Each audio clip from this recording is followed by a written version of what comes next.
Good morning all friends. मेरे legal advice lawyer channel पर आपका स्वागत है। मैं शेख जावेद मोहम्मद एडवोकेट आज आपको नोटरी नियम 1956 की धारा 11 के बारे में बताऊंगा, जिसमें ये बताया गया है धारा 13 में नोटरी को नोटरी से हटाए जाने की अधिसूचना, किसी नोटरी के नाम नोटरी के रजिस्टर से हटाना अथवा उसे व्यवसाय से निलंबित करना जैसा हो सरकार राजपत्र में अधिसूचित किया जाएगा तथा मामला संबंधित नोटरी को लिखित ढंग से संसूचित भी किया जाएगा।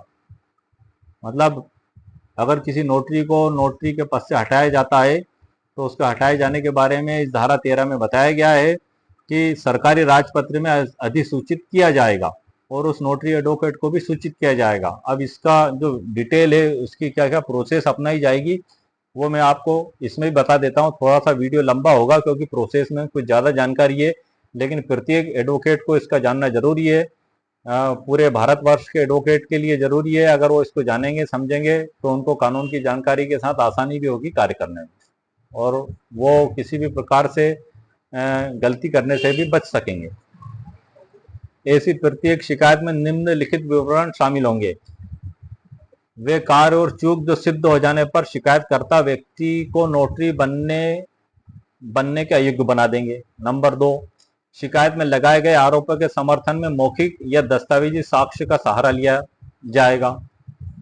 अगला बताया, समुचित सरकार ऐसी शिकायत को जो उचित प्रारूप में नहीं है, जिसमें पूर्वोक्त विवरण नहीं है, शिकायतकर्ता को अभ्यावेदन के लिए ऐसे आपत्तियों के अनुपालन के पश्चात तथा समुचित सरकार द्वारा निर्दिष्ट समय के भीतर वापस कर देगी।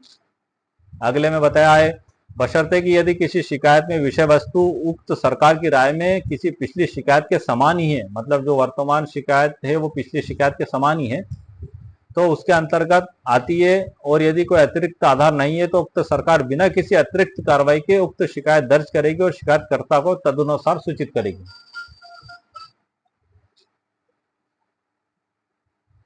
शिकायत प्राप्त होने के सामान्यतः 60 दिन के भीतर समुचित सरकार उसकी एक प्रति नोटरी को उसके पंजीकृत नोटरी रजिस्टर में दर्ज पते पर भेजेगी।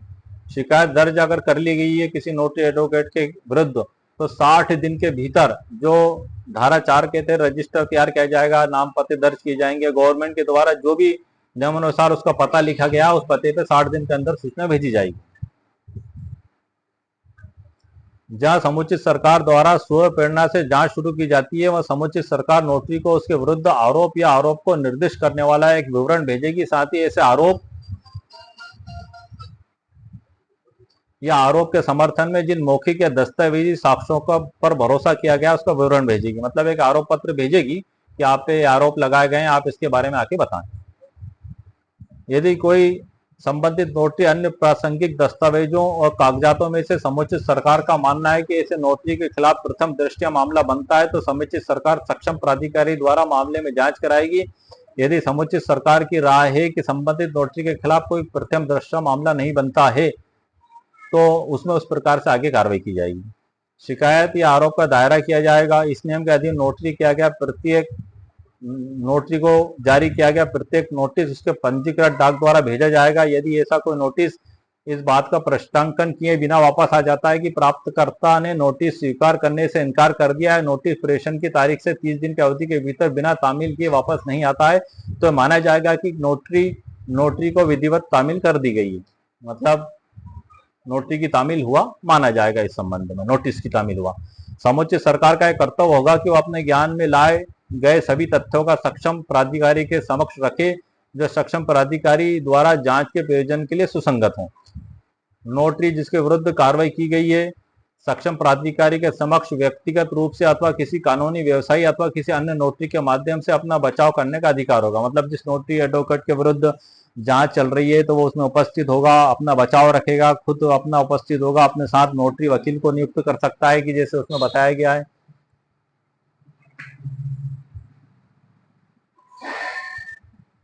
नोटरी के माध्यम से अपना बचाव करने का अधिकारी होगा। इन नियमों में अन्यथा प्रावधान के सिवाय सक्षम प्राधिकारी को जांच से संबंधित अपनी प्रक्रिया को ऐसे तरीके से विनियमित करने की शक्ति होगी जैसा वह आवश्यक समझे, और जांच के दौरान गवाहों की जांच कर सकता है तथा अन्य मौखिक या दस्तावेज साक्ष्य प्राप्त कर सकता है। मतलब गवाह भी हो सकते हैं, उसमें डॉक्यूमेंट्स की भी जांच हो सकती है। सभी प्रकार से बचाव में पूरा सुना जाएगा। सक्षम प्राधिकारी अपनी रिपोर्ट सरकार को सौंपेगा तथा उसे जांच का कार्य सौंपेगा। सक्षम प्राधिकारी रिपोर्ट सरकार के समक्ष पेश कर देगा। उसके बाद समुचित सरकार सक्षम प्राधिकारी की रिपोर्ट पर विचार करेगी और यदि उसकी राय में आगे की जांच आवश्यक है तो आगे की जांच करवा सकेगी और सक्षम प्राधिकारी द्वारा आगे की रिपोर्ट मंगवा सकेगी। मतलब समुचित सरकार रिपोर्ट पेश होने के बाद आगे की भी जांच करवा सकती है और अतिरिक्त कुछ बात जो छूट गई है उनके बारे में भी जांच मंगवा के रिपोर्ट मंगवा सकती है। प्रैक्टिस प्रमाण पत्र को रद्द करना और नोटरी को प्रैक्टिस से हमेशा के लिए वंचित करना। यदि सरकार की या राय की नोटरी के विरुद्ध कार्रवाई की जानी चाहिए तो वो उसके प्रैक्टिस को, नोटरी के लाइसेंस को हमेशा के लिए निरस्त कर सकती है और उसे एक निश्चित अवधि के लिए प्रैक्टिस से निलंबित करना या उसका लाइसेंस हमेशा के लिए निरस्त करने के बजाय कुछ समय अवधि के लिए रोका भी जा सकता है। नोटरी के कदाचार की प्रकृति और गंभीरता के आधार पर उसे चेतावनी देकर छोड़ दिया जाएगा, या उसको ये माना जाता है कि उसका अपराध इतना गंभीर प्रकृति का नहीं है तो उसको सिर्फ चेतावनी देकर छोड़ा भी जा सकता है। तीनों स्थितियां हैं, इन तीनों स्थितियों में से जो है कि आदेश पारित किया जा सकता है। हटाने की अधिसूचना, किसी भी नोटरी का नाम नोटरी के रजिस्टर से हटाने की अधिसूचना जैसा भी मामला हो आधिकारिक राजपत्र में अधिसूचित किया जाएगा और संबंधित नोटरी को लिखित रूप में भी सूचित किया जाएगा। मतलब नोटरी को अगर हटाया जाता है रजिस्टर से तो राजपत्र में अधिसूचित किया जाएगा और उस नोटरी एडवोकेट को सूचित भी किया जाएगा। धारा 14 में बताया गया रिपोर्ट का प्रस्तुत करना।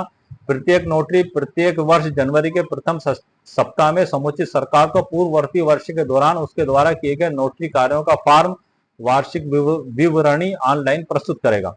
मतलब प्रत्येक नोटरी अधिवक्ता जनवरी के प्रथम सप्ताह में समुचित सरकार को जो भी उसके द्वारा कार्य किए गए फॉर्म और विवरणी, जो विवरण उसका ऑनलाइन प्रस्तुत करेगा। इस प्रकार से इस वीडियो में हमने धारा 13 और 14 के बारे में पूरा डिटेल चर्चा की है। उम्मीद है आपको मेरा वीडियो पसंद आया होगा।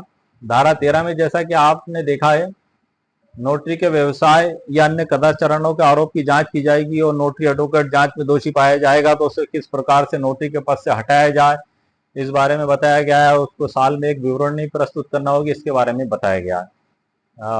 इसके बाद फिर जो है कि हम अगले उसमें धारा 15, 16 और 17 के बारे में चर्चा करेंगे। उम्मीद है आपको मेरा वीडियो पसंद आया होगा। मेरे वीडियो को लाइक करें, शेयर करें और सब्सक्राइब करें। ओके, शुक्रिया, थैंक यू।